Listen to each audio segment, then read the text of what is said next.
Hello, and welcome to my channel. I am Damien Marie AtHope. In the simplest terms, I am an atheist-humanist philosopher and prehistorical writer-researcher at DamienMarieAtHope.com. I am specifically an axiological atheist. An axiological atheism can be thought to involve ethical and value theory reasoned and moral argument driven atheism, Ignosticism, atheism, anti-theism, anti-religionism, secularism, and humanism. Axiological atheist can be understood as a value theory or a value science atheist. As an axiological atheism's ethically reasoned and constructive pro-humanity. I am an axiological thinker, value theorist. The science of goodness, worthiness, usefulness, valuableness, virtue, reliableness, accuracy, validity, morality, integrity, beneficialness, etc., etc. We axiologists have a value consciousness. And in general, we see the architecture of humanistic humanitarianism value in people that we see as dignity beings. Places and things are not. Axiology is a value theory. In its broadest sense, it involves areas of philosophy that are deemed to encompass some evaluative or evaluation aspect. Therefore, it crosses almost all domains in some way or another. Now for a more detailed terms as to what I am. I am an axiological atheist, an anti-theist, an anti-religionist, secularist, humanist, rationalist, writer, artist, poet, philosopher, advocate, activist with schooling in psychology, sociology, as well as I am an autodidact, self-taught in science, archaeology, anthropology, and philosophy. I promote science and am against pseudoscience, pseudo-history, pseudo-morality, things that are found in religion. I support realism, axiology, of course, liberty, justice, ethics. I am also an anarchist socialist. I support Anarchism and socialism, progressivism, liberalism, philosophy, psychology, archaeology, and anthropology, advocating for sexual, gender, child, secular, LGBTQIA+, race, class rights, and equality. So if you can guess from all that, I support or challenge that I have an eclectic variety of videos on a variety of topics. Please take time to check them out, as well as if you enjoy them, please give them a like. And don't forget to subscribe, as new things are on their way all the time for my channel.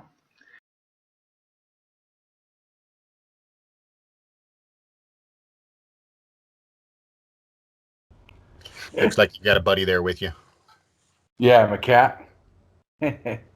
Yeah, two cats, demon and spirit. I have lost track of the number of animals we have. Right.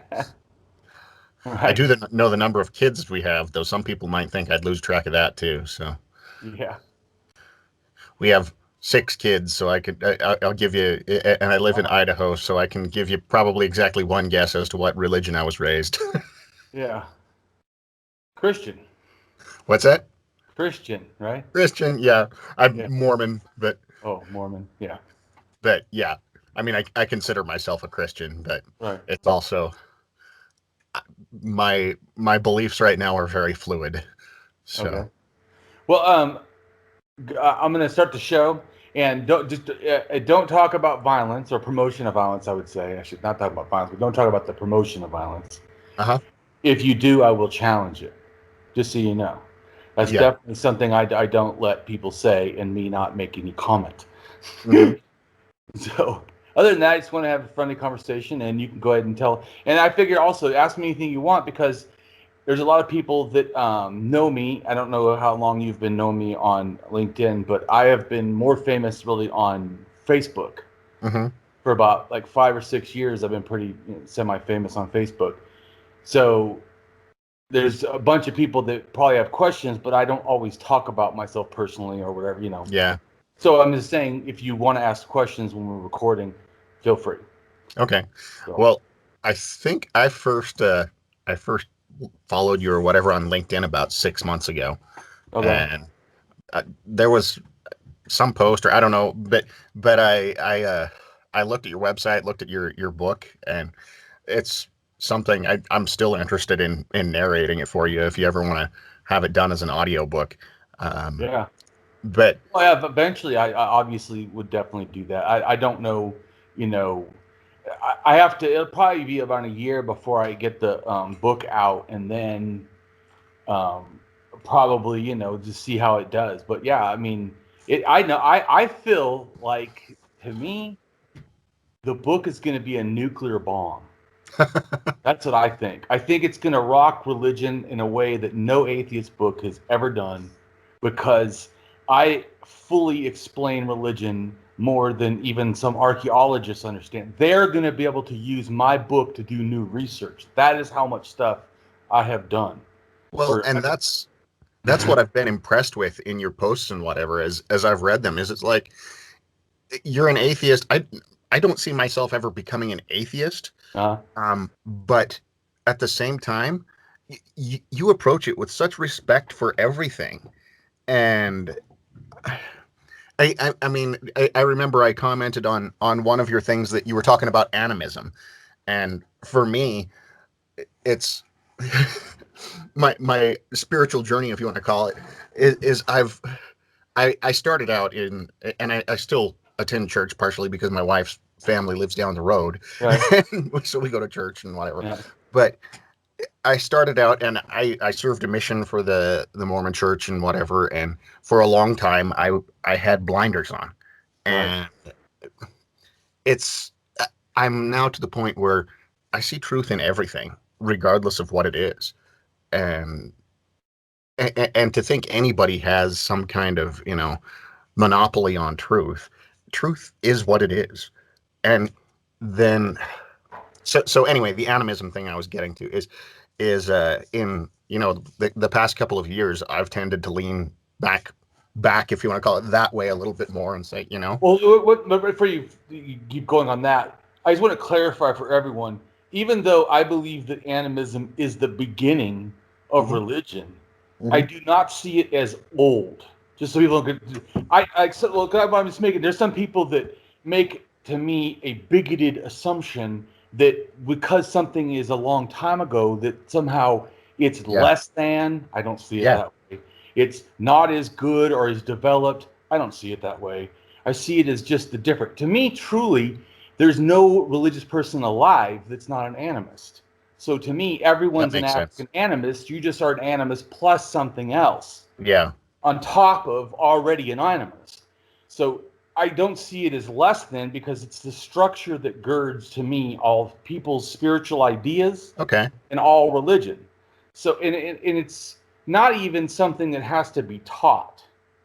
That's another thing about animism. You can be an animist and not be taught. You can also be taught and still be an animist. I don't see it as negative, because even like I see myself as a goth lion, just like my personality. And why I say lion is I'm super powerful, but most of the time I like to relax and be calm. Right? I just kick back, and I believe mhm, in powerful women, just like a lion. So I'm just saying that my personality is just that way, but don't ever think I couldn't be king of the jungle and stuff. I mean, my yeah, feelings, I'm saying, which is very animist. And also in a sense, and I'm not trying to say that it has to be totemism, because I use that word too, but I generally mean a persuasion of a group of thinking. Like mhm, some people will say that they have a totem animal. They probably are specifically talking about a specific religion in that exhibits totemism, thinking or behavior. I try to make it larger. I'm not talking. I'm just like, in other words, a Christian is a totemist, because a Christian has a little cross and thing, and so they look at and feel reverence. In a sense, they think that that thing is connected to a deity, and then they are connected to that, and then thus the deity. In a sense, kind of a totemistic to me connection. In the mindset, when I use these words, sometimes I'm thinking in like a philosophic Mm-hmm. mindset that's not directly related to one particular religion expression. You know what I'm saying? So I just wanted to clarify. So when you Yeah. say when I say animist, I don't. Even if you read in a magazine, you may not get the grasp of how I'm meaning it. Okay.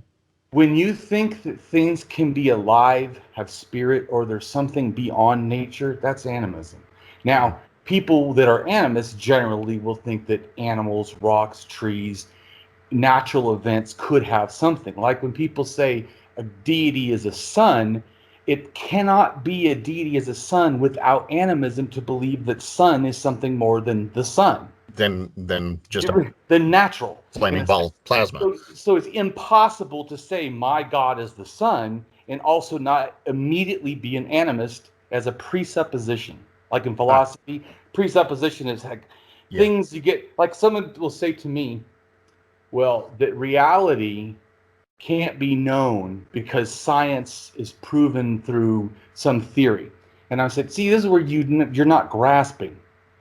The moment you said science, that is a presupposition idea that there's a whole bunch of people that have somehow figured out better ideas from not better ideas, right? Mm-hmm. Generally with something called evidence that requires a natural world for evidence to occur in. So you've just violated the question of asking me how can you disprove reality by science, because the assumption is that science exists to be able to disprove something, and that not only that, that what it does produces the truth that you believe so much that you believe that their one statement could disprove reality.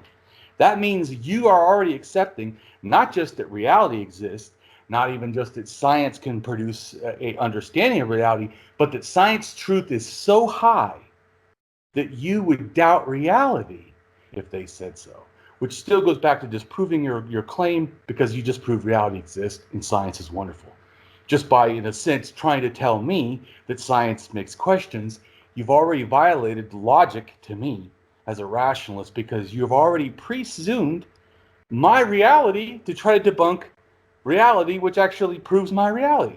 It's so important. It requires that you use it to try to go against me, thus proving how impressively motivational towards thought you think it is. That if you say science, that we're supposed to go, whoa. I agree we should. But the problem is somebody trying to doubt at the same time as use the thing that they presume to debunk in doubting is, Mm-hmm. to me, a logical fallacy. But anyways, go on. So I posted something about animism, and I just want, now that I've clarified fully, I think. Yeah. And what you were in the post, it basically said, that eventually the religions that have progressed as time has gone on, they've vilified that essentially. Right. And That wonderment. That's what I said to me. I don't fault religious people at all. I mean, some atheists take it such a personal attack. Let me tell you something. I was a theist or a Christian till I was 35. It was only in college, learning archaeology stuff, trying to do a class on religion for psychology, that I realized, whoa, I don't know shit. And I had never thought that I needed to know shit. And now I'm feeling stupid that why didn't I think that it was important to know? To go, did I ever even have this desire to look? I didn't. Why is that? I mean, well, I started really questioning myself.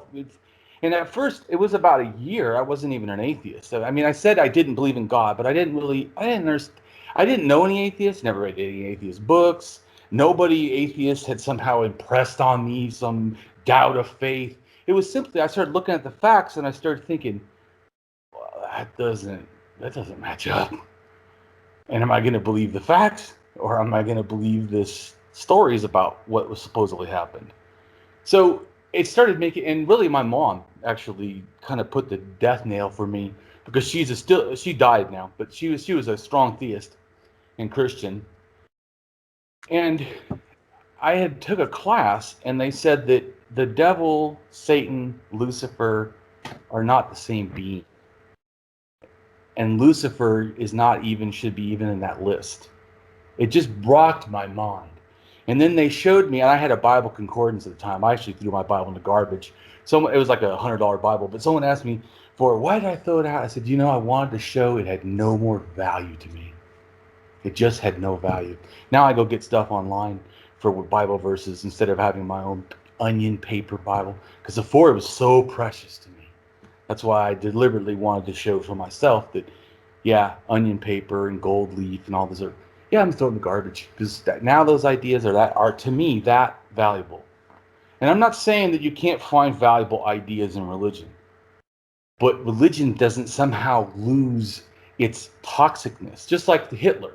Hitler, toxic as fuck, right? But he did do an ending of vivisection against animals, the first in Europe. That doesn't somehow make him a good guy. So I'm also not trying to demonize, like I feel some atheists too far. There are things that can be good in religion. There's the good, even we're talking about animism. Animism actually makes you want to protect the environment better than a regular religious person. So if we had more animists, we would have less global warming. I can guarantee it, because their mindset is that this is, to me, one of the distinctions for people against totemism and animism, because they're very both old, and they have very, in other words, everything has animism added. So it's animism is totemism added to animism, and I see shamanism generally as added to animism. Sometimes totemism added to that too. So it's a shamanism, animism, totemism. Sometimes people are shamanism, animism, totemism, paganist, where they have deities and they do worships and priests, but they still are shamans, and they still are animists, and they still do totemism. So that's why it's for me, when people say, oh, well, there's no true totemism, or something like anthropologists, what they really mean is there's no like only totemism, all by itself, nothing else. There's other, in a sense, religious persuasions mixed in now. So probably at one time there might have been, but that's long ago stopped. But so, and totemists too care, because totemists see, like, let's just say that an animal's a fish. That means you can't eat that fish. Nobody. That means, in a sense, it's almost a conservation of that animal. So, and generally, the conservation they have, not always, but it can be, prone towards, in a sense, an animal that is unique or is threatened, in a sense, like, because its specialness could make it, more desirable of a special thing to, because generally the animals and stuff, to me, are connected to larger concepts. They're not limited. Like, people think like a totem is just the animal. What could be an animal that has to do with the tribe's lineage? Like somehow they're genetically connected. And so there's, but not always. Sometimes it could just be that you believe your clan is part of, the bird clan or something, in a sense. You're still talking about it, but it's not a totem pole. It's a concept of like lineage, and also connectedness of people. Something that animism doesn't hold as simpler, because totemism has this new thinking, to me, of good and evil, of, in a sense, where an animist looks at the world as, this is the world and I have to try to fit in. I'm part of this. Like, in other words, like, you ever seen that picture where they have a picture, a round circle, and all these people and animals all mixed in, and another one's like a pyramid? Well, definitely more totemistic thinking is the pyramid of putting it in different categories of things. Because what I mean by that is, and it doesn't have to be like it's always negative, but it could be that some things they see, well, like I said, clans, like, say, the bird clan is different than, say, the pig clan or something. So because of those two things being different, that makes a class structure already kind of like, well, then what class, where do they belong, sort of. But anyway, so animism sees everything the same, and that's like, I can see there's videos of animist Africans going up and taking food from lions without harming them, in the wild, taking food from them. But like this one I saw, they only took one leg of this animal, left the rest, and the anthropologist with them was like shocked, like, "What are you doing? Aren't you gonna take it all?" And they go, "No, we want to come back and do this tomorrow, and the next day, and the next day, and the next day." It's like shopping. We go to the shopping store. So, but that's because their concept is not that the animal is scary. It's just that you need to understand the animal has to survive. So if you make sure that it never feels threatened totally for food, then you're not a threat. Mm-hmm. And thus, it's not going to kill you when it sees you. It's going to go, oh, those are stupid people that take a leg, and I get the rest of the carcass. So hey, what the heck? It's not, and they don't kill me. I don't kill them. It's a. So, but so It's to like me the that Borg. yeah, it's You like have to it's like reach. a balanced mentality. So people have asked me before, well, what if you had to believe religion is true? I said, well, if I had to believe religion is true, I'd be an animist because that's the only one that seems tolerable. They believe children have rights, women have rights, women can marry and divorce generally. I mean, even in Africa, I'm saying this is like totemistic, thinking to me starts putting classes to me. That has to be always bad, but we're animists, everybody's equal, even children. I mean, it's not a new concept for them. It's like the part. So I can see where other people, like you said about going old. That's all I wanted to clarify, so people grasp. That doesn't mean bad. Because if we talk about going old, where if in other words, I'm an anarchist. If you told me, well, children have rights and women have rights and people can be gay and people can be second gender and you can have marriage and divorce and this and that and everyone gets fed and everyone has tries to take care of each other. I'm like, damn, I can deal with that. That sounds like what I would like society to go towards. And you're telling me Yeah. that that's where it started. Then yeah, I'm down for going back. But Yeah. my point is, what we don't realize, for as I feel, like a lot of religions, they've added so much, added all these layers to this stuff. So if the people, like someone said before, how come I go a lot harder on a sense towards people that make really harsh religious claims? And I said, because they're being harsh. If people made more animist claims, dude, we're almost on the same page. You just think Yeah. of it different. That's all. I mean, I almost agree with everything you believe, except that it's magic. That's it. Almost everything else you stand for, I almost stand for. Yeah. Well, and that's something where, especially in the community where where I live, I consider myself a libertarian anarchist anymore. Yeah. And it's like, you know, take care of each other, but you don't force someone to take care of somebody else. All right. And don't punish somebody for something that doesn't affect anybody. Oh, dude.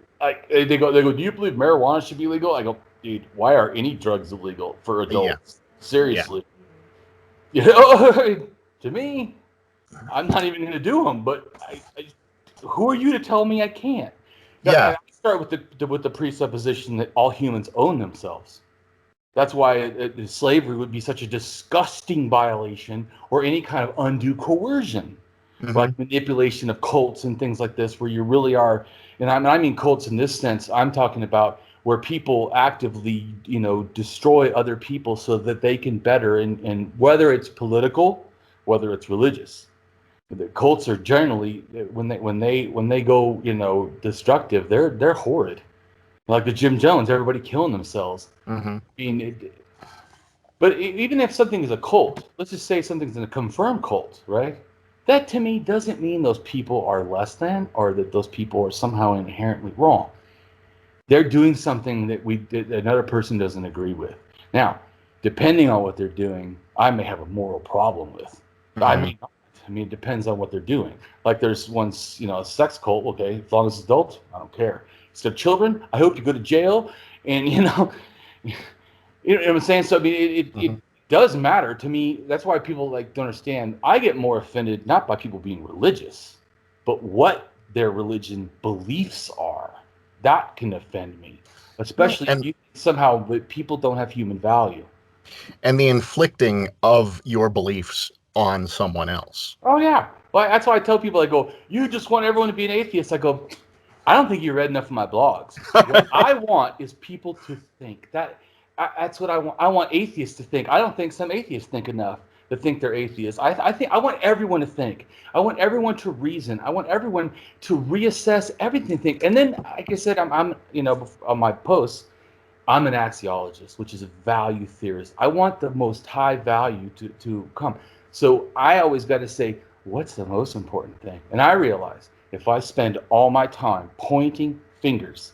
Am I not wasting some of my time I could do helping hands? And I try to make things simple for myself. That I need to, because I can get like anybody. Just it feels good sometimes to be angry or even to be mean. I mean, if it didn't, no one would ever do it. But people like scary things while we go to amusement parks or whatever. We watch movies where they murder tons of people and yeah, why exactly are we saying yeah? We just watch people or like serial killers and somehow people go, I love movies where everyone gets murdered by psychopaths and they get away with it. You're like, I don't. no, I don't. I don't But actually yeah, either. I don't watch movies like yeah. that. Yeah, I'm Some making, people do. but I'm not trying to judge people to do. I'm just making a comment Yeah. that when you do that, you can't deny what that means, and in the sense that we, all I meant is that statement is that we like violence, that violence feels good. Otherwise, we wouldn't enjoy it. Mhm. Other reasons beside the point, it wouldn't be common, just like football or sports or we like boxing or whatever. People like violence. It's not so. I think that the sports actually, instead of being seen as a negative thing, could be seen as a positive thing. As a for people, I don't have this feeling for sports. I can't stand sports for me personally. But people that need sports, do go for it. If that makes you feel less aggressive, you get aggressive in a healthy way. Yeah. That's what I'm trying to say. It's not even that you have a need, right?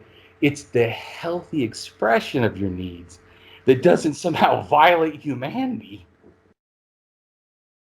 Yeah.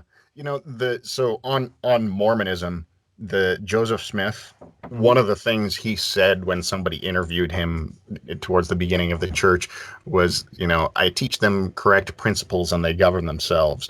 Well, now you look at Utah and Idaho, especially Utah, and it's more like, okay, well, I taught them correct principles and now they enforce them on everyone else. And I absolutely reject that. Yeah, so do I. Like I said, people own themselves. So I do think that there's things that when it's in public or certain situations to deal with other people, it's the people issue. Like for me personally, if you are on a moon or somewhere in their universe and there's no one there on the moon but you, there's no living life, anything you do to me has no morality because there's nothing else that can be harmed by you. Hmm. Whatever you do is insignificant and you own you. So if you want to harm you, well, I don't say it's a good idea, but you have the right to do it. I mean, so my point is that it's really how we interact with others to help me understand the difference between, in a sense, for how I see it, like morality is the whole category of philosophy or thinking. Hmm. And then in that, to me, there's values, morals, and ethics that are all separate things.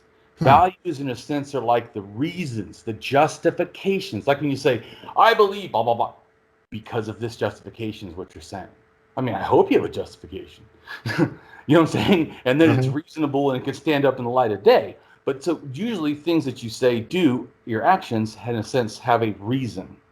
Like if I say you should feel bad because you did A, B, C, it's because of a value and a justification.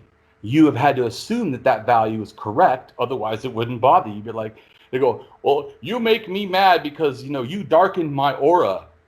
I don't know how mad you'd be. You'd be like, sad, or okay. My point is, it wouldn't be. But if I said you did wrong because you made this child die, the value of Hmm. that is so much different and more impactful than the other. And so that's why, as an axiologist, value is to me everything. I start seeing the world personally as an axiologist like the matrix. Like all Hmm. of a sudden, everything becomes value. And you start operating in your world very different because, ooh, it's like a bull in a china shop. You realize, ooh, I might hit things. I need to be a lot more careful. Well, and see, you're mentioning the thing about if you were on the moon and whatever, and Right. I guess I think about, I suppose there's a little bit of animism in me that it's like, well, what does the moon think about that? Um, That but would be animism. Absolutely. and Absolutely. but also it's Nothing you wrong with know that, but that's how we think. but also it's what about future generations that may go to the moon? And that's more a humanity Yeah, thing. yeah. and other. But see, in It's a some matter ways, of in some ways that could, for some people, attack the totemism because it's this lineage. See, totemism is it's the concept. attaching a value to humanity. Correct. It's so where animism it's more about just exist. It's not really thinking about future generations as much. I'm not saying they do care about the environment, but the reason is because environment matters, Hmm. not because they're children. Yeah. You see what I'm saying? Where I could totally see a totem is saying, we need to care about this because of our children's children and their children's children. I mean, and our children, we are violating our ancestors that tried to care about the environment before. How dare we? I mean, that's a different, but in a sense, both of them actually. So people that's why I wanted to make the thing because I know that just because I have to me believe that they're old doesn't mean that they have somehow don't have any voice or shouldn't have any voice in society. That some of their thinking actually could, and there's been actually archaeological, or maybe not archaeological, but some kind of science journals talking about how bringing them in actually can benefit because their perspective is so much more caring. We're we feel shameful almost hearing them talk. We're like, oh gosh, yeah, I didn't think you thought like that, you know. Hmm. Because, well, at least to me, I'm a leftist. So to me, but when I say that too, I'm an anarcho-humanist. I don't really ascribe exactly to any fixed category, even of anarchism. I just say, you know what? I want to be a good human. I mean, Yeah. I want ethics before ego. I want, people before profit. And I'm not saying that profit is bad, but people should be before it. That's just my. But I do agree with you. I don't think that we should be forcing people. If we teach values, you don't have to force people. Yeah. People. In fact, even when you force people, they don't always do. But when you teach values, the adherence is higher than force. Hmm. If we taught people the importance of being kind and valuing, Empathy. yeah, empathy, instead of valuing people screaming at people or calling people names, I'm not impressed by such people. Those kind of people, to me, are actually not bettering society. They could be making society fun for a moment because it's fun to be violent in Yeah. a sense. And I mean that also because I try to very hard, is because of my value system. Once again, because I'm an axiologist, it's all about value. But my value system says that I don't have a right to make other people intentionally feel harm. Hmm. And I think that we can do this verbally. I think that we can. I'm very good psychologically and stuff at talking to people. I could sit there and just grind on somebody. I have a degree in psychology, and I could use it in a sense in a toxic way. I'm not. I don't do that. In fact, I get offended when people do stuff like that, which I think kind of Jordan Peterson does sometimes. And there's a lot of other people that do that kind of toxic, because they'll say things in a sense that could be some part of it could be true. Like it's not saying everything he says is not a fact, but there's a lot of things in perspective. That's like Hmm. I could say, well, dog shit has no value. You would say, oh yeah, and I would go, cow shit has no value, and you're like, well, Actually. actually, so you start to realize that saying shit has no value, this is as valuable as shit. You go, well, wait a minute, what shit are you talking about? Because some shit has a lot of value. We sell it. We Chicken put it in shit is really bags. good for your garden. Yeah, yeah. So it will. And what does that produce? See, once again, the value. And why is that a value? Who cares about a garden? Because a garden produces food. But who cares about food? What's the presupposition of that? Is that you can eat. Well, what is the presupposition of eating? That you don't die. Thus, life is Life has shit. value. Yeah. So shit's value is to life itself. So my point is, I'm saying, so people can phrase stuff, very smart people, and I think he's smart, Jordan Peterson, and he's using it to me in a toxic way. Uh, And like I said, I just showed you how you can use it but in a positive way. I turned that negative concept of shit has no value to actually the shit is valuable as life, because shit is life. Without the shit, we couldn't improve life. You know that archaeologically, that the people in the Balkans actually started putting shit in the ground for cultivation probably about 60,000 or so years ago. And I think once again, it probably was kind of an animistic thinking. I think they probably put the blood in the shit of the cow who they thought was the rain deity to help it with the plants that they thought was the female ground deity or earth deity. So she was in the earth, the seed, the ground, or whatever that's germinating this, and then the bull. So then they thought, well, of course, you put whatever you can, maybe even crushed up bone. You're putting the animal that you think is related to all this, and well, it just so happens that shit grows better. So you're like, proof, God exists. There you go. But that's the problem when you have the causation as correlation. Sometimes, Well, things can look like there's a definite pattern, and there's not really the pattern that we think. and I think that's the problem that nearly everybody runs into eventually is you find what you're looking for. Yeah. And it's so completely self-fulfilling because that's what you want to see. Right. Exactly. So When we're in a sense drowning in our belief biases, because there is such a thing as, in a sense, emotional intelligence, where you're able to manage yourself. Because really, it's a lot of times for me, it's an emotional problem. Like all these biases, they're not logical, right? I mean, we don't. So if they're not logical, there's something else. They're illogical, and illogical stuff. It's not to me that emotions produces illogical. It's that emotions is not trying to be logical. So by extension, sometimes it will be illogical because that's not even the goal. You know what I'm saying? yeah. And also, for people that don't understand, there's never a time that your mind is awake that it's not emoting, including when you're being rational or when I'm talking right now. We're emotional beings that live in a phenomenologically, which is the experience of the world. Like when you look at a painting, what is it really? It's a flat piece of material with layers of different colors of paint on it that somehow when you look at it, when it's done well, it makes you feel feelings or believe. That's phenomenology in a sense. Or for music, a combination of sound waves. Definitely, we feel our heart swoon or whatever. Yeah. Or even ideas. We're told a political thing and we're like crying. Oh, and but I'm saying, but not crying for a and not like the greatest justice in the world happened. That kind of cry would be justified. But when they say, "Oh, look at that person smiled so well," we're like, "Oh, it's so great." We're just in a sense being drunk in the phenomenology of the experience. We're not. It's not. It's not like normally we'd be like, "Oh yeah, See, that's I get that when I touching," watch like the Great British Baking shows. Exactly what I'm saying. So yeah, but that's important, I think, for us to remember. So that's also what, to me, where I try to have humility in my thinking, right? Which is epistemic, in a sense, humility. Epistemic has to do with how you know something, a justification, or how the substance of something. When you say "I know," you're giving an epistemic claim.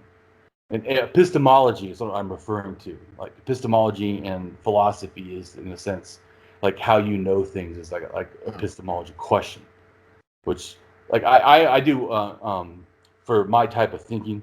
I have two type of things that are super easy but really helpful for people to do critical thinking, and they both involve three things. So it's six, the number of the beast. No, just kidding. Talk about correlations, right? There you Oh go. no, that's not actually not why I did it, but that just came in my head. But anyways, It's well so thumb your nose at somebody. yeah, no, but and three, the Holy Trinity. So of course it's threes. No, but no. So the three things. The first things is about me, and then the rest is about ideas. But the first is always about you, right? To me, our thinking. Because if we want to have good thinking, do we first start outside or start here? We need to make sure that our head is clear. Because certainly we woke up in the morning and you can't think. You're like, whoa. Well, that's not a time to do philosophy, obviously, when you barely can understand that you exist in the world. So thinking matters. We all know this, but we take it for granted. We're actually sloppy thinkers as humans in general, not any personal to one person. Even me, I don't, because it's hard. We're fucking lazy. You get so much input, and it's Yeah, we're like, what do you do with it? overload. Like they showed. Even if you put too many things on a menu, people get like they almost can't even order. Like they're like Anyways, that's why they said actually ones that have fewer, like only 3 items or 4 items, they just sell out like crazy. Anyways, because people are like, oh, I know what I want. Yeah, because they only gave you a small choice. But it's important though, because that means that I need to realize I am prone to error. It's not an accident. No, it is a feature. It is a guarantee I'm going to be prone to error. This is it. And that's why I said I would say I'm a mild fallibilist. But I believe that humans inherently are fallible. Some of them take that to extreme, means that humans can never figure out anything. I don't agree, but I do agree that it is illogical to think that we do not err, and that we don't err often. So that means for me that I have to have this structure because I want to have less error. I'm trying to give you the value of why I have these structures, because I'm a methodological thinker. Why? Is because I want to reduce the error in my life. How I behave, I want to reduce the negative impact and improve the positive. How I, in a sense, present myself, I want to try to do better and minimize my issues. So it's the value. So the three things, right, for thinking are, for me, that I have, in a sense, a reasoned belief acquisition. That when I go and let things come in or seek knowledge or to understand, that I just am aware to be thinking correctly. Am I thinking clear? In other words, if I'm starving, right? Mm-hmm. I'm so hungry. And you're like, let's do a philosophy debate right now. Like, oh man, I'm starving. Uncle, I can't do it. I can't even focus. Right? So that's what I mean about being aware. It's if people take this for granted, this is important. We are not always on. We're not like a computer. Oh, they err too, right? So even those perfect computers still err. So that we need to really grasp our error ability is humongous. That's why even if let's just say I believe something as a lot of people do 100% or whatever, which to me is actually a philosophic opinion about an epistemic issue. It's not an epistemic opinion. It's because in a sense, philosophy, epistemic, you either have the evidence to back something up or you do not. And if you do not, it has not been proven to be true, period. So claiming that it's true would be a dishonest intellectual thing if you did not have evidence for it. That's epistemic. Where philosophy is lost in the psychological opinion, which is called psychological certainty in philosophy, and that is that a percentage, like I can be 100%. Because an epistemic would say, do you have 100% evidence? Well, no, I only have 5. Well, then you should have 5% belief. I mean, I'm just saying that. So there's the big difference. Like people go, you can't be 100%. There's a God or not a God. And I'm like, and you're 100% about that claim? And how did you get to that 100%? Do you have 100% evidence to come up with that claim? Uh-huh. Have you done a research on God? Because I've done a lot of research on gods. I want to hear you tell me what is a God. I want you to explain to me what a low deity is and a high deity is. Tell me what a tulier deity is. And maybe I'm pronouncing it wrong, but I believe it's pronounced tulier deity. But it's a protector deity. Go ahead and explain any of that to me. And if you can even give me a light understanding, I'll maybe take you serious. But if you start talking about gods, and I know that you've never read anything about gods, I'm not going to take you seriously. If all of your information comes from one book that right, one book that has been interpreted for you by one religion, then exactly. Well, and that's a good point, and that reminds me. I helped this one guy. Right, I didn't make him an atheist, but I made him a not Molocan. And well, maybe he may still. A Molocan is a type of Christian from I'm gonna say Russia or something. I don't know, Ukraine. I don't know. Somewhere I don't know, so I don't want to claim to know. I don't know exactly, but somewhere like that. Anyways, gigantic beard, like I don't know, looked like ZZ Top. I was like, whoa. I mean, so the beard, he said, was part of the religion that Molochans believed that everyone survived in the Noah's Ark. Just so you can understand, it has to do with milk drinking. Molocan is a milk drinker or something. Oh, okay. That's what I was told. So I mean, once again, I don't know. I didn't research it, but I was told from him. So I'm just claiming what I remember what he told. Because of course he could have said something that I forgot. And I'm just clarifying because I don't want to act like I'm an expert in things that I'm really not. And I like to talk about an expert when I really feel like I am. But I don't feel confident in this. But so anyways, he told me that they had to have a beard and it was part of their religion. And I said, well, okay. What's the justification? I wasn't saying you couldn't do it. I just wanted to know, how did you come up with this? And he said, oh, well, it's because of the Bible and this and this and that. And I said, yeah, but what verse? I'm looking at everywhere you're saying, and nothing is saying that. You added that, or somebody did, obviously. Oh, it's always been for 300 years. I don't care how long it's been. I'm not even sure. All I'm saying is what you claimed is not existing in this group of verses you said. Then he tries to say, oh, well, you can't eat pork and this and that. And I said, I want to ask you a question. Are you a Christian? Now, I'm an atheist, but I'm just asking, are you a Christian? Right? Yes. What does it mean to be a Christian? It means you follow God. Okay, which God? I'm just asking. Well, Jesus. Okay, that's what I'm asking. Because Jesus said, whatever comes into your mouth is not a violation, but whatever goes out of it can be. I think that could not. And then he goes, well, he means it. I go, no, no, no. See, he knew you were going to say that. Because Jesus went ahead and schooled you further. Because he says, you fool. I said, almost as if he's talking to you. But I'm not going to say that. But you fool, I'm quoting Jesus, of course.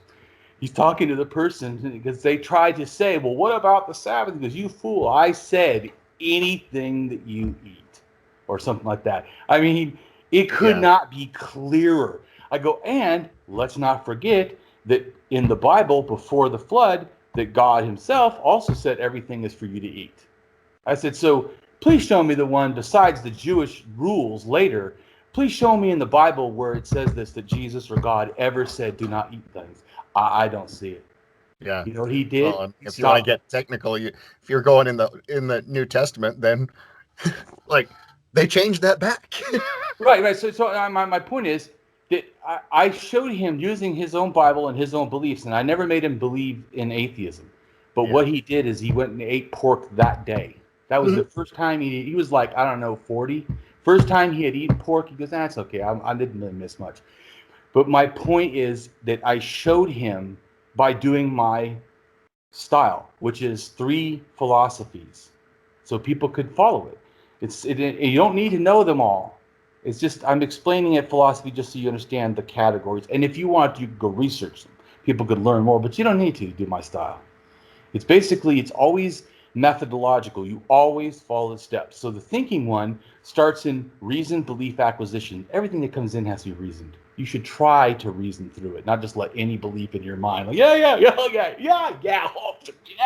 know, we should go, well, okay, and yes, and what maybe, and no, definitely not. You know what I'm saying? And, you know what I'm saying? So we need to be reasoned that everything's coming in. Yeah. But we're bad thinkers. We need to be honest in this. We're super bad. And also, we're believing machines. We're like Velcro. When beliefs come by, we're like at a wedding. We dive for that thing. Gotta get it from everyone else. We love beliefs. Oh, please. So this is why, to me, we need the middle one, which is belief maintenance. This is that any honest thinker should do this with every belief in your mind. That you look at it again, is it as accurate still as you once believed? Mm-hmm. And if it's not, what do you need to make it more accurate? Period. These are honest. Everyone, this is just critical thinking. Everyone should always think this. Because then you'll end up with more truth. And unless you don't want truth, if you want truth, you should update your beliefs and check them. Are they still accurate? And to accuracy, you always have to know is, well, how justified are they? Because how are you going to valueize their value of accuracy if you don't know how justified they are? Something that is not, like I said, 5% justified is certainly different than something that has 100% justification. You know, so those are not equal. And we need to know, because then we need to place the value correctly. Just like if I told someone, I'll lend you my car. You're like, oh, thank you. And I go, yeah, but be careful because it's a $5 million car. You're like, whoa, I don't think I want to borrow that car. Because I don't want the responsibility that if I crash it, that I just crashed that, you know. So value really matters. It can change everything, including wanting to do something that sounds amazing, but you're like, $5 million car? Dude, I might open the door and break something. No, I don't even want to touch Breathe on it wrong. Yeah, but I get my comment. So you can see that in one moment, value can be totally changed. That's why I tell people, change your value, change your life. The moment that you start placing value and a more accuracy, it changes your life. You start seeing things different. You start demanding accuracy. Like, oh, wait a minute. Shouldn't that be, my life work better when I do this? If I say, like, in other words, like this, a lot of people like to think of themselves as a good person. But if you were taken to court, could you be convicted of a life lived in love? Could you? Is there enough evidence to outweigh any wrong you could have done? Is there enough justification? And then the moment that you even have to question, that's already an answer. You need to update that in your life. That's it. That's obviously not the value it should be. That value actually should be a way higher. And that's what I did. I started realizing when I got out of religion, not just the thinking different or religion, but I started realizing I'm responsible. How do I live a better life? I can't. I've walked through life like a fool. I mean, what I mean by that is, like, if I go to a job, am I not prepared? I mean, or less, I don't really think I'm going to get it. You know what I'm saying? If you really want to get it, have a good job, or you need to show up on time. You need to have already known the subject, or, been ready to learn, or say, you can't show up closed-minded. You can't show up late. You can't, not want to have any information or refuse evidence. I mean, what? No one would agree to that outside of something they want to believe. So I want to have these good epistemic attitudes, just in general. And I just see it as just being openly honest. So that's why, to me, is more important. So I don't really care. That's why I said I don't really try to force atheism. No, I want to force thinking. And your conclusion, I hope, is, in the long run, it's not even that it has to be atheism, humanity. Yeah, that's a hope. I hope that that's the end. Yeah. I was looking at your website again, and one of the things that stuck out to me that I talked to my wife about yesterday is, like, your thing on, like, great, give the country back to the Native Americans. It's something where if we don't consider all of the options, if we aren't willing to consider some things that people consider to be radical, then you're really not considering anything. I totally agree. I mean, it's like, because keep this kind of imperialism. See, I think America was not doing too bad when they just fought the war, because they didn't have a president. We didn't have a president until after we won, which doesn't make sense. We win and then we install a king. Like, I thought the whole point of winning was to not have the king, and then we did the exact thing. I'm really against any single leader. Seriously, no, I don't. If they ask me what's the first thing that I would do to government, the first thing I would do is remove every single leader from every position. There never is one person who should be making decisions for everybody. Never, to me personally. To me, in general, I also believe in direct democracy, where we can adults vote on ourselves. We don't need someone representing us in voting. But even before I got to that, the first thing would be no governors, no mayors, no presidents, no vice president. He gets to be the boss. Yeah, no one's a boss. Yeah. Period. That would be absolutely first thing to happen. I don't know if you're a Doctor Who fan. Of leaders. Who the fuck is a leader?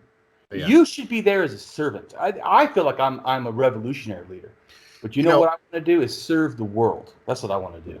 One idea that I've had that I think would radically change everything is, especially for those senatorial, those presidential, those gubernatorial, whatever. Let them run for office and run for that, but say it's a 6-year term, and the first 2 years they're doing something like working as a CNA, wiping old people's bums. Oh, that'd be great. Or they have to do like when they have the people join the military or whatever. That would be great if they could make it where I think that, because I think that the problem is they think it's a leader, like as in they're the commander, they're the No. See, what it should be. Let's just say that if I could even accept the proposition of a president, which I do not like at all, but let's just say I could assume I would only accept it if it was truly as America says, for the people, by the people. Boy, that sounds inspirational.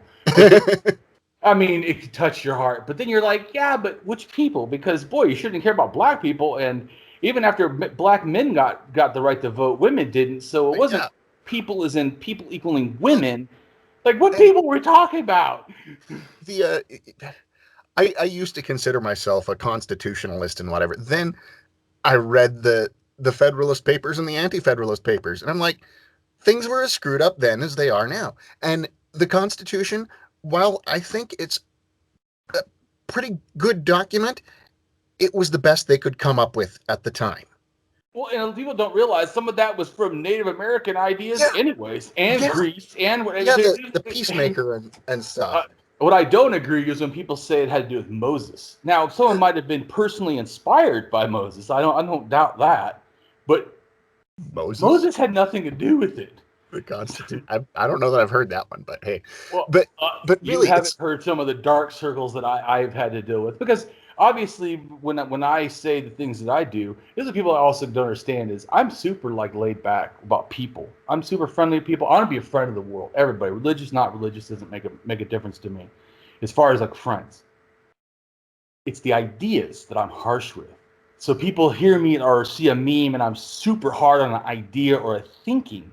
Yeah, but if you read it, I'm not hard on the person. I don't say those people are those bad people or something, unless it's a moral issue. Now, if you harm kids, you're a bad person. You're still a dignity being to me. Like, you have inalienable rights, as people use that term. But you're a dignity being that has violated dignity beings, and that has to be addressed. You see what I'm saying?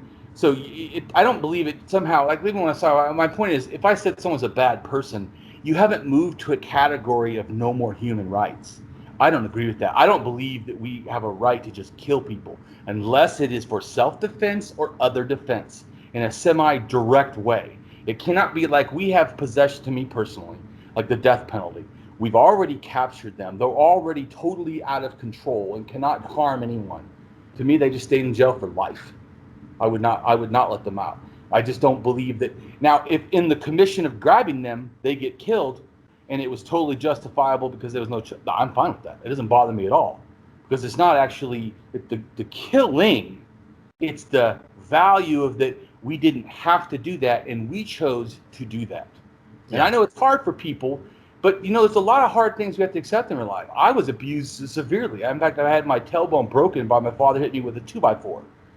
So, I mean, I've been starved. Anyways, but my point is, even with child abusers, and you can imagine, I don't have any, and even with my own father, I have not talked to him in 20 years. I don't respect him as equal to me, and as far as his humanity. But as far as being a person, he is equal to me. I dislike what that person did to me in my life, and I feel because of that is unforgivable, what he did to me. But it's the behavior versus the person. Correct. That's what I'm trying to say. I try to attack thinking, not people. Behaviors, not people. Even behaviors I do not like. I try to, and even when I challenge people a lot of times, and I've done debates, or I usually call them discussions. I don't like debates because I don't like the belief that I start with the position I have to end with. For me personally, I'm going to say me personally, as I'm a rationalist. I'm not a skeptic. I don't operate on I doubt things. I operate things that make sense or they don't. And if they don't, then I can't believe them. It doesn't always mean I know they're false. It just means I don't have enough to feel good believing them. Yeah. As an audiobook narrator, I've narrated science fiction, fantasy, whatever, but I also do like doing the occasional nonfiction also. Last year, I did 2 in a row, which, one was definitely fiction. It was a novel, but it was a thing, preserve, protect, and defend on the Constitution. Right. And, I just wanted to wash my mouth out with soap every time I finished. Really? It had some good ideas and, some observations about society and whatever, but ultimately it's like, when you are having the ghost of George Washington talk about socialism didn't exist in George Washington's time. He wouldn't give a damn. Well, that's a lot that people don't realize too. Is socialism started, probably 50 something or 1850s. I'm talking about 1950s. Just people. Yeah. I should have said that first. The 50s would make people think 1950s, and I wasn't saying. I'm thinking 1850s. Yeah. 1800s. Put it that way. So 1700s is impossible. But I would agree that I don't think, for me personally, I would agree with the concept that socialism ideas did not start with Marx. I think that already you have philosophers thinking in a different way. So, but I also would say that it's not right to call that exactly socialism, because it's not. So. It's and the way, just the labels in general drive me nuts. It's like when one person says socialism, one person will understand this and another person will understand something else, and it's like one of my favorite science fiction things was the 50th anniversary episode of Doctor Who. I don't know if you, but they sit down. Are you a Whovian? I don't do stuff. Well, what I love about the premise on this is that there's essentially two renditions of the Doctor meet, and there's these aliens who have invaded Earth, and there's these humans, but the aliens are shapeshifters who can look like humans. Anyway, he gets them in a room, and for 24 hours he makes them forget which they are, if they're human or Zygon. Oh yeah. And they have to come up with a solution. If we come at things if you just throw out all the stupid dogma and whatever that you've been raised with, and forget if you're left wing, right wing, whatever, and then just come up with a solution. Well, I agree with that too. I'm left wing, but I've had leftists argue with me. I had someone tell me that I'm not a socialist. I said, fine. I don't care if that word is. See, you think that word has meaning. I tell you, that's why I just say, you know what? It's easiest to classify myself instead of trying to use anyone else's word of anything. I'm an Anarcho-Humanist. I think all humans have value. I think there should be ethics before ego. We should be doing things ethical in all society and with every person we're dealing with. And I totally agree with you. People own themselves to me. I should be a given. So with that book, it was kind of refreshing and a little bit frustrating too that the very next book I did was a very leftist view and a very arrogant view too. There were a lot of things. I really liked the book. I liked most of his ideas, but he talked down to everyone and completely discounted anything that wasn't from that, to the point where I didn't even mind how much he talked down to people for the most. But there was one thing where when he got my recordings. I'm personally not fond. You won't hear a lot. My book's going to be coming out in a year or so, but I don't really put down people. I feel like that's just it's a character thing even sometimes. Yeah. Well, and so the thing that was the kicker for me, that after, he got back my recordings and he like was going over fine-tooth comb, which I'm okay with people going over it with a fine-tooth comb, but he was doing it also in the same manner of, well, I can't believe you made these mistakes. Dude, in a 100,000-page book, you're gonna make mistakes when you read it out loud. But anyway, there was one sentence that I'm like, you might consider changing this, where he was talking about the boomer generation, Generation X, and millennials, and the next thing. And he said, and I'll just leave Generation X out because they don't really count. And I'm like, dude, who do you think? My mind went to It's a Wonderful Life, when George Bailey is, the rabble is doing most of the living and dying and whatever in this community. It's like, who? Generation X. I mean, I'm on the latter. To me, anything like that is just ageist. Yeah, it's like when people say young people are too whatever, or old people are. I didn't buy it when I was young. I don't buy it now. I don't talk or think like that. I don't value. A child can teach me something. An adult can be nothing but a fool. So I don't. It just depends. I mean, people can make profound. I've heard a child before make a profound observation that would be kind of simple, but nobody thinks of it. And I was like, that is a good idea. Oh, my 7-year-old kid. I wish I kept a log of some of the things that he says. I'm like, dude, that's amazing. Yeah, they see the world new. We see it through a bunch of a filter of all these previous ideas. And so sometimes they'll say things that will go, I never thought about that. That's a really good point. So that's why I'm just saying I don't get into that. Well, to me in general, like I said, going back to like an animist thinking, because I'm an anarchist. Everyone's the same. Child has as much value as me. So a child can say something that's astounding, that could change the world just as I can. I don't find it to be odd at all. Just us. It's like, to me, like I heard someone before say, I'm lucky because, I'm so smart. I don't think that I'm, smarter than other people can be, in a sense.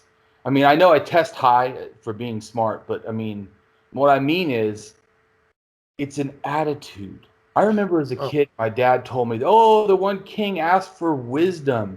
And I was like 5 years old, and I thought, wow, that is what I want. Because I realized once you have this understanding of wisdom, in a sense, I understood the value as a child even, that the it allows you to then do better things.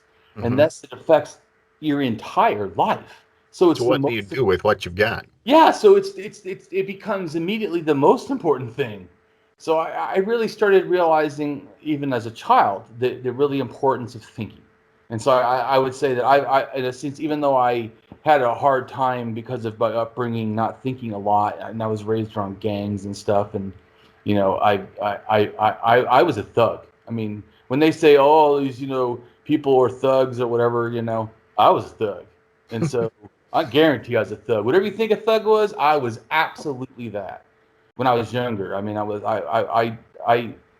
not a good person. I wasn't always a bully, but I did. There was one time I just explain what I mean by this, like a thug. I was in school and this guy was smoking, and I didn't always smoke, but I felt like smoking.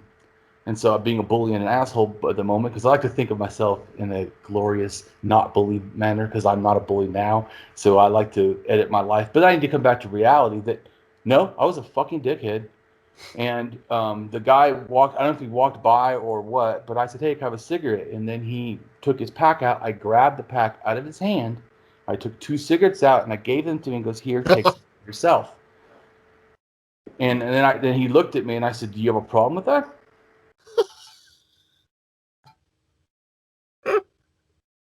But my point is, I'm saying, so I mean, and that's not. I did way worse stuff than that. Even I cut a guy with a knife in school and got a week suspension or whatever, and I probably should have gone to prison. I mean, but my point is that to tell these things that because it's bad. It's that it does need to be remembered that who I am today is because I chose to. Because I try to explain this to people. So when they go, oh, Damien, you're just so empathetic. No, actually, I am not very empathetic. I said, no, you always got it wrong. What it is, I have compassion for people. Because I remember not being able to think good. I remember not even questioning. I remember not having the knowledge I have now. I have not this empathy they have. I have this compassion. Because I'm like, man, I understand. And anyways, going back to the beginning, I want to be a good person. Not that I want to impress the world, but I want to impress me.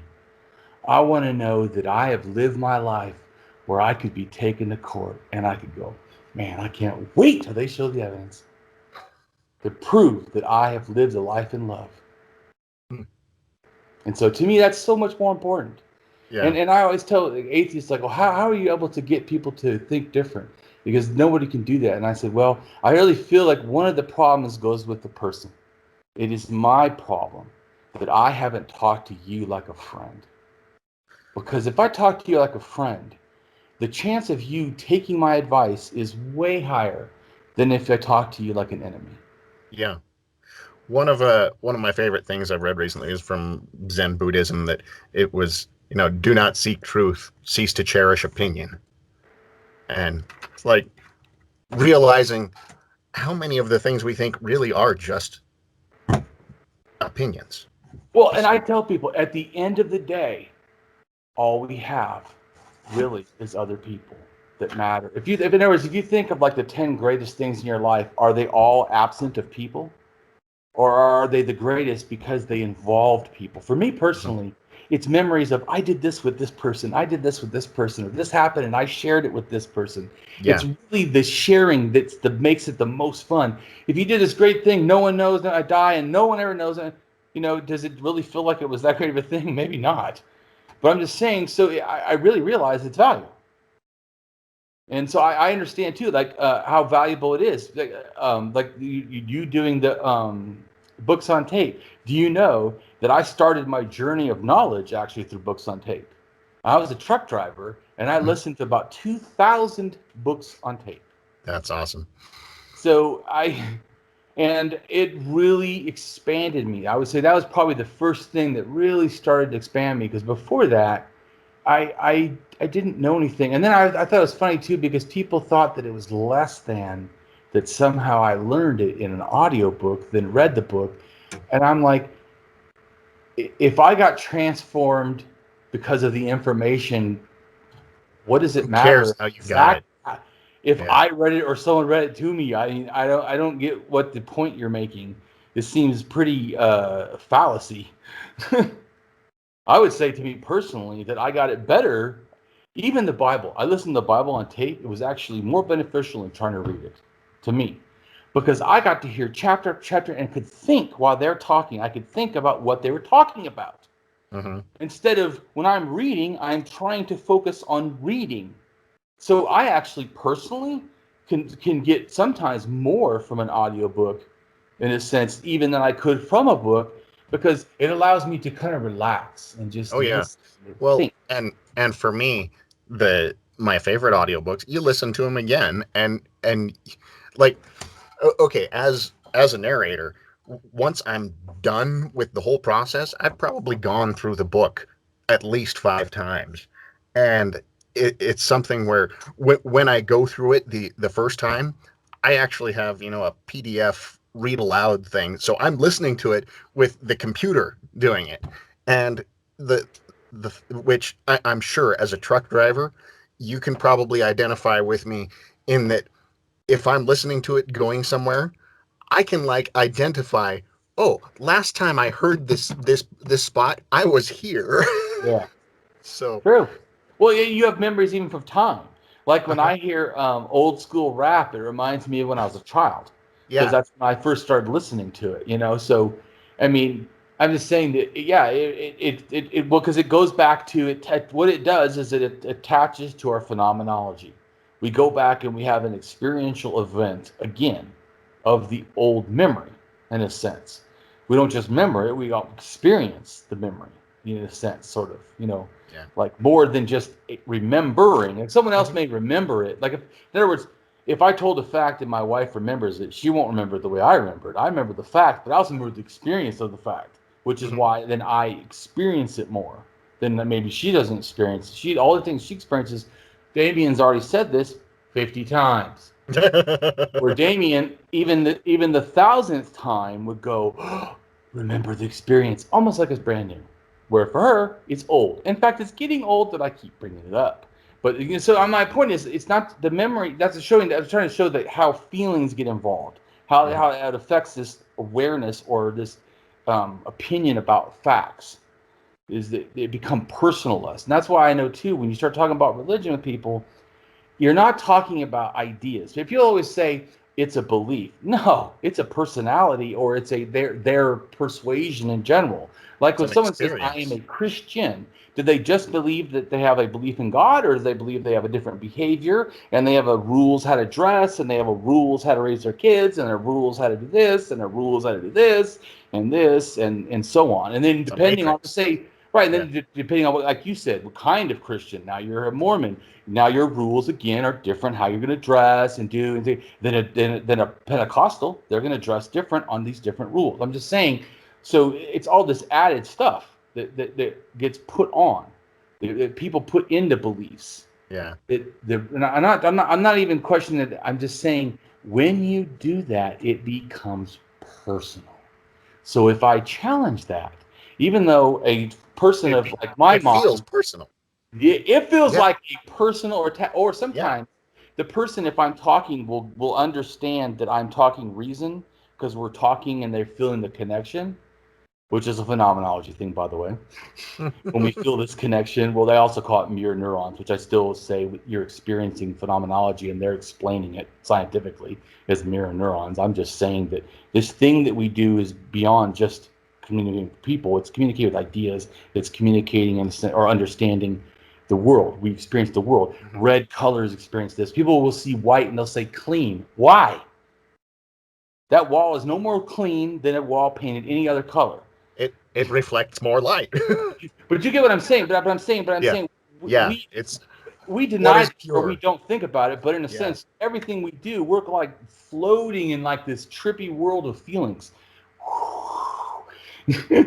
So it's important to, I feel that if you want to be a good thinker, is realize that, because if you, it's like trying to have a store do well and it's somehow not doing well, but going, we're not going to do an inventory. Nope, no, never. I do not want to know what's in the store and what's selling, because then I might buy what's selling and then I'll feel like I'm being, beholden to customers. That's ridiculous mentality. The mentality should be, do the inventory. If one thing is sold out always, then why don't we buy more of that? And this thing that has been sitting there for a year, maybe we should put on sale and get it off the floor. I mean, it's taking up space of something better. So, I mean, you have to, and everyone would say that is a must, or you're not being reasonable. But if I say do the same thing with your beliefs, people are like, well, you can't tell me what to do. I'm like, I'm just trying to tell you to be reasonable. You would tell a business that they're not being reasonable if they would not do an edit ever. Yeah. Well, I really have enjoyed talking with you today.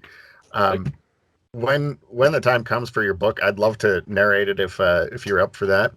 Yeah, I like I said, I can't even talk there. I gotta get it published first, and then I tried to get it published earlier, like about 3-4 years ago. And my wife said 5. So 5 years ago, once again, see, I'm not always accurate. I want to be. But so 5 years ago, I turned it in thinking it was done. And they said, oh, well, you have too many, because I had 2,000 references, or maybe it was more than that, I don't remember. And they said, you have to make it 60% your words. And I'm like, yeah, but it's archaeological facts. I don't know how you... And I was almost crying. I'm like, I don't know what to do. That's why now I did a lot of art, because I realized, I know I could draw pictures. Then I don't have to say it. I just show you. Then you'll know, because you'll see it. And it's actually even better in the long run. So I thought, it'll make my book also something unique, because it'll start philosophy. Then it will shift into the evolution of religion, just giving you a background. And then it will give you 200 things of art with stuff on them. And then I will explain them a little bit, each one, so you can see them in progression, and then go, for yourself. And this is the thing that's really interesting. My ideas are so connected to facts that most people are going to have, even if they disagree some, can't say they disagree all, because it's too much connected to facts. And even if they disagreed, they would have to say, well, I think interpreting the facts differently. The stone snake in Africa, there's evidence of worship about 70,000 to 75,000 years ago. Some people say, well, how do we know what they were doing? Maybe those things were put there in accident and not directly related. But the point is, it's still not unreasonable for me to claim that, because there is a snake thing. There is these burnt stone tools. The stone tools come. So I'm not wrong on what I'm saying. You're just saying you think it could be something different. Who knows? I'm not saying, maybe you're right. Maybe there's a small chance that what it looks like is not what it is. So I don't think so. Then there's a bunch of reasons why. And of course, that's what I do. I go, okay, well, I think this is animism. Where do we find animism today? Oh, damn, same area. Who would have thought? Crazy. It's the only place in the world with animism only. Couldn't have started there. That would be unreasonable. You know what I'm saying? But I was just saying, so I think that now that how I've had to, so the book is going to be way, way better. Like I said, it's going to be so good now, I believe, that the archaeologists are probably going to take some of the ideas and go test them. Because even if they hope so, they're going to go, I think he might have figured out pottery. Because they don't right now have no clue exactly what happened to pottery. And I'm like, okay, here's who it is. Down in southern China, 20,000 to 22,000 years ago, nDNA makes the first pottery. That pottery with the nDNA moves north. They are in Siberia by about 19 or 20,000 years ago, also making pottery. Then that DNA goes over to the Middle East, and then the Middle East goes from the pre-pottery Neolithic to the pottery Neolithic because of the nDNA that just showed up and said, hey, here's the thing. nDNA also probably brought in the idea of riding horses, because some of the earliest riding horses ones are kind of connected to cultures that probably have a lineage of nDNA that came from southern China. They are now in Finland and Sweden in DNA that came from southern China 22,000 years ago.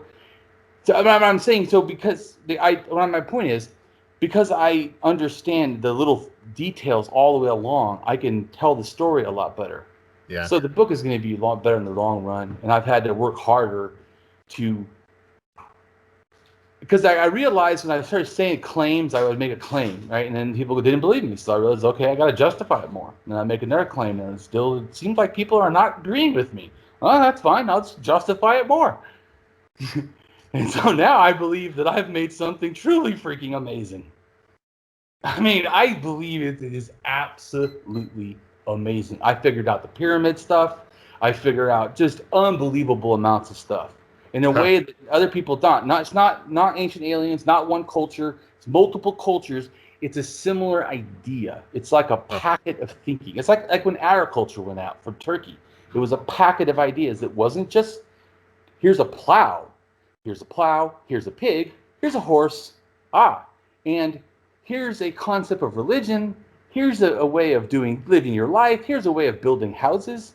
Because all of a sudden, these long houses that you then see later, people think of as only like, Nordic, or Viking long houses. Actually, they're in the Balkans like 7,000, 8,000 years ago. Huh. And they're also in Japan. They're also in North America. Yeah, all the same culture. In a sense. Uh-huh. Not always the same people, but there is DNA going over. But it's this mindset of this like hierarchy of almost like government. It's this idea of statism, like you were talking about being a libertarian. It's this idea of statism that happened from 7,000 to 5,000 years ago. And then by 5,000, there's then empires. And there's tons of violence. There's massacres, really start at 7,000 in Germany. Several massacres. And it's this idea. And you see these new thing of these clubs where people are getting their heads clubbed in. Smashed. And the first clubbing evidence is actually from Çatalhöyük in Turkey, right when they're about to end. Either maybe new culture came in idea, because certainly clubbing the heads becomes a new fad. But also, I think it had something to do with a monolith. Well, it could, because those in a sense to me are almost like totem poles, especially like the mirths, the ones that are just big, like a totem pole. I was making a 2001 reference. Oh. Oh. But I'm just saying. So yeah, but yeah, it to me, I'm excited now to talk to people because I really feel like I understand it more. I'm not saying I might have a few things I don't totally understand, but I guarantee I have a grasp on this like it's unbelievable, and the whole world throughout time. I understand religion from the beginning when they're just rocks, in a sense, and it's it's not really religion. But it's like a pre-religious thinking, sort of. I call it superstition thinking. And coming back to the whole thing, that's the reason why you're writing. Just why I've enjoyed reading what you post on LinkedIn and wherever else, is because you're not just pulling a rabbit out of a hat. You obviously have done a substantial amount of reading and research. And it behooves us to follow your example. Oh, in dude, whatever. I've done it for, I usually say over 10 years, but I've really been doing it since 2006 is how long I've been researching religion. And so I and I say I've researched it. I'm not talking about I do other things and I also research, because I got injured. I said I was a truck driver, not currently. I got injured. I lost my job. I couldn't work no more because of my foot. I got in a truck accident. And at first I was okay, but eventually it became I couldn't walk. But anyways, so I had nothing to do. I didn't have a job. And so I decided to do schooling at first and started going to college. And then I went to college, and then I became an atheist. And then I started realizing archaeology stuff. And I realized, then I also, the people don't get too, I did not all of a sudden trust atheists. This is a total, fallacy if you think that. When I stopped believing in religion, what I felt was everyone has lied to me. Everybody. I don't believe anyone. And so that's why I did all this research, in a sense. It's because it wasn't because I wanted to produce a book. I realized I needed to, because people told me, dude, you got to do a book out of this. But it was really a search, an honest search for truth. I just wanted to know, because they would say, oh, we'll never know. And I'm like, well, how do you know that? You seem confident about that. Have you ever looked into religion? Well, no, there's too much stuff. Okay, you said that's just saying it's hard. You may as well try. Well, I mean, I'm saying to become a scientist is too much stuff. What is it, like 6 years of school, or to become some astrophysicist, or something? I don't know. But I'm just making a comment. Put the time into it. Everything that we figure out, it's because we took the time. And I just don't agree. I didn't. I still don't. I do not agree we cannot figure stuff out. All you're saying is we can't do it yet. Okay. Even if someone says that we're eventually going to find spiritual, okay, well, we haven't done it yet, and there's no reason for me to think they're going to, because every test throughout science has never found anything. So, but I'm open. If they do, I'm open. That doesn't mean I'll worship a god, but I'll believe one exists, maybe, if you could somehow show that. But worship is something different. You can know something is true and not worship it. I mean, there's people that are even religious, believe in the devil, they don't worship it, but they do believe it exists. So it's be able to believe something exists without worship. Just making that comment. That's why I'm an axiological atheist, because it has nothing to do with atheism. That's why people also get confused. Axiological atheism is not fixed in atheism. Like some people are. It's fixed in rationality. Correct. It's what is valuable, and then what justifies what is valuable. So in other words, it's an epistemic attitude. That's why people get confused when I talk and I go, yeah, I know. It's simple and confusing. It's a web. In a sense, everything is value. So that we already started the problem, because value to me as an axiologist means what is beneficial, that's valuable. What is helpful, valuable. What is true is valuable. You know what I'm saying? What, in a sense, evidence, what you call that is, and I try to get people to understand, evidence is a label. Axiology grasps this. That is just a label. That doesn't mean you've proven anything. You're just saying it is going to do that, but you haven't done that. A piece of what's called a fact or evidence is something you're claiming will do something. You haven't shown it, in a sense.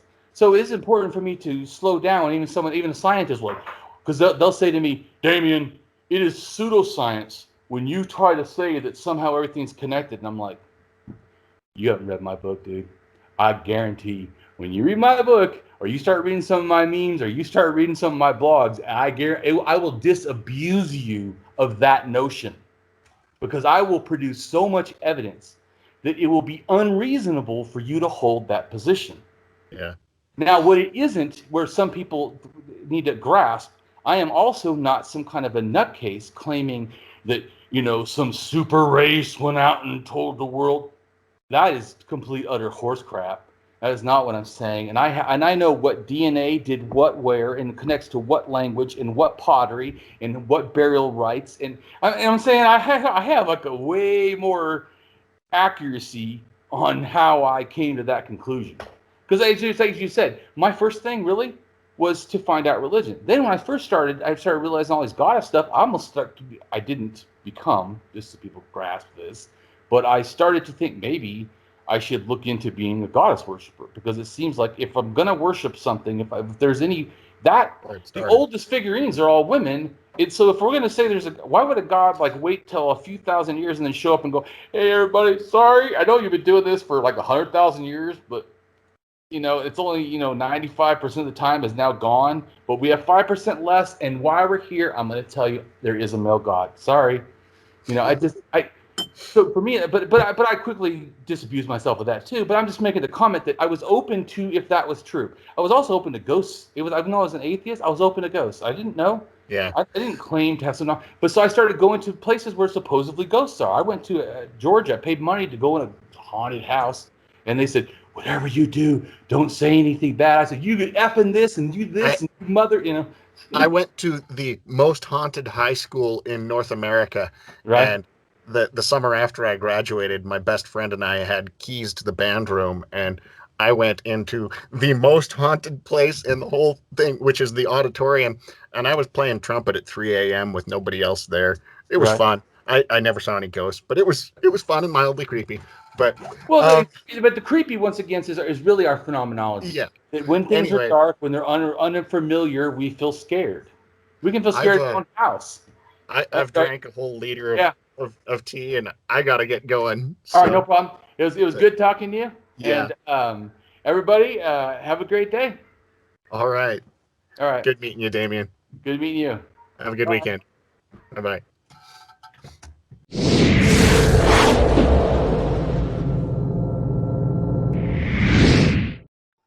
Hello, and welcome to my channel. I am Damien Marie AtHope. In the simplest terms, I am an atheist-humanist philosopher and prehistorical writer-researcher at DamienMarieAtHope.com. I am specifically an axiological atheist. An axiological atheism can be thought to involve ethical and value theory reasoned and moral argument driven apatheism, Ignosticism, atheism, anti-theism, anti-religionism, secularism, and humanism. Axiological atheists can be understood as a value theory or a value science atheist. As an axiological atheism's ethically reasoned and constructive pro-humanity. I am an axiological thinker, value theorist. The science of goodness, worthiness, usefulness, valuableness, virtue, reliableness, accuracy, validity, morality, integrity, beneficialness, etc., etc. We axiologists have a value consciousness. And in general, we see the architecture of humanistic humanitarianism value in people that we see as dignity beings. Places and things are not. Axiology is a value theory. In its broadest sense, it involves areas of philosophy that are deemed to encompass some evaluative or evaluation aspect. Therefore, it crosses almost all domains in some way or another. Now for a more detailed terms as to what I am. I am an axiological atheist, an anti-theist, an anti-religionist, secularist, humanist, rationalist, writer, artist, poet, philosopher, advocate, activist with schooling in psychology, sociology, as well as I am an autodidact, self-taught in science, archaeology, anthropology, and philosophy. I promote science and am against pseudoscience, pseudo-history, pseudo-morality, things that are found in religion. I support realism, axiology, of course, liberty, justice, ethics. I am also an anarchist socialist. I support anarchism and socialism, progressivism, liberalism, philosophy, psychology, archaeology, and anthropology, advocating for sexual, gender, child, secular, LGBTQIA+, race, class rights, and equality. So if you can guess from all that, I support or challenge that I have an eclectic variety of videos on a variety of topics. Please take time to check them out, as well as if you enjoy them, please give them a like. And don't forget to subscribe, as new things are on their way all the time for my channel.